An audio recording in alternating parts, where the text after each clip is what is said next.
Pencemaran udara. Pencemaran udara adalah pencemaran yang tercipta di udara karena masuknya bahan pencemar di atas batas normal. Ada beberapa polutan yang meliputi zat-zat yang bercampur dengan udara, yaitu sulfur oksida atau SOx, karbon monoksida atau CO, karbon dioksida atau CO2, nitrogen oksida atau NOx, dan hidrokarbon. Zat-zat penyebab pencemaran udara: karbon monoksida atau CO, nitrogen dioksida atau NO2, klorofluorokarbon atau CFC, sulfur dioksida atau SO2, hidrokarbon atau HC, benda partikulat, timah atau BB, dan karbon dioksida atau CO2. Jenis-jenis pencemaran udara. Terdapat dua jenis sumber pencemaran udara. Yang pertama adalah pencemaran akibat sumber alamiah atau natural source, seperti letusan gunung berapi, dan yang kedua berasal dari kegiatan manusia, seperti yang berasal dari transportasi, emisi pabrik, dan lain-lain.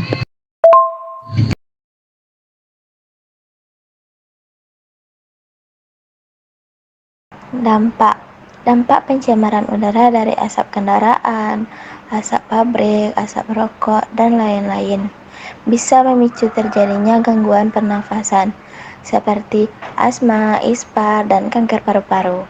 Selain itu, pencemaran udara juga bisa berakhir pada berkurangnya kadar oksigen di dalam tubuh manusia sehingga membahayakan kesehatan.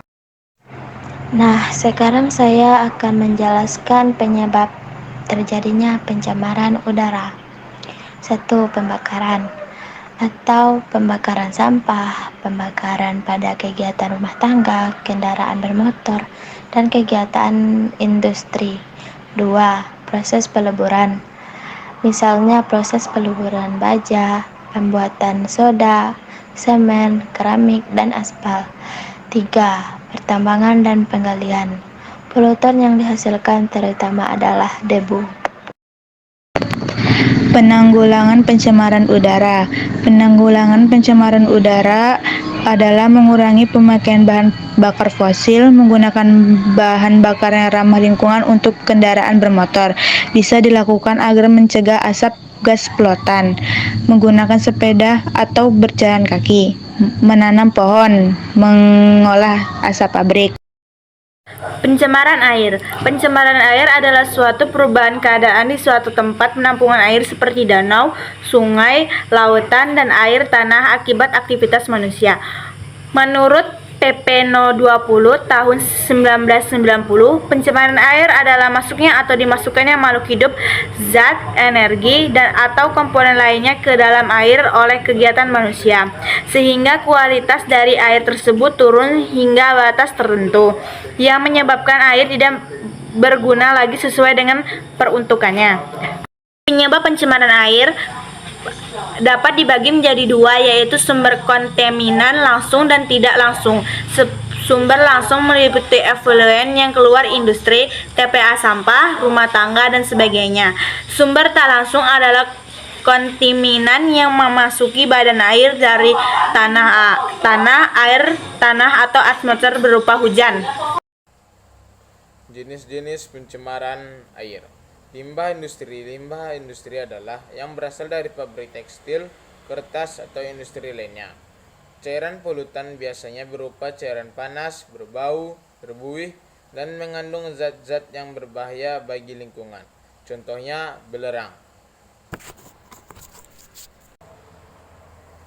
Jenis-jenis pencemaran air lainnya. Limbah rumah tangga.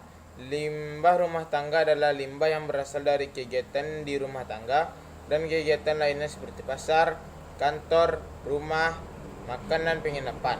Contoh limbahnya adalah sisa makanan dan air, sisa zat pembersih.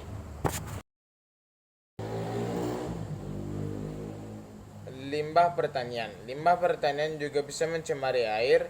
Contoh limbah pertanian yang menjadi penyebab pencemaran air di antara lain sisa pupuk dan pestisida. Kedua zat ini berbahaya jika masuk ke dalam air karena bisa mengganggu keseimbangan ekosistem.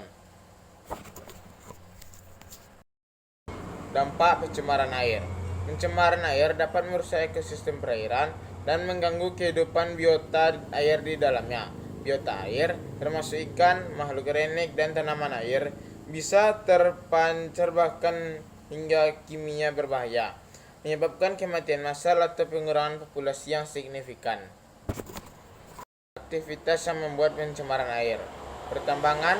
Aktivitas pertambangan umumnya membabat hutan, kayu dibuang begitu saja ke sungai. Pertambangan batu bara misalnya membuang limbah beracunnya ke sungai dan membuat pencemaran. Pengulangan pencemaran air. Cara mencegah pencemaran air melakukan pengolahan limbah dengan benar, gunakan bahan-bahan yang ramah lingkungan, tidak membuang sampah di sungai atau sumber air lainnya, gunakan deterjen yang ramah lingkungan, rutin melakukan upaya pembersihan sumber air, maka menanam pohon di setiap lahan yang tersedia.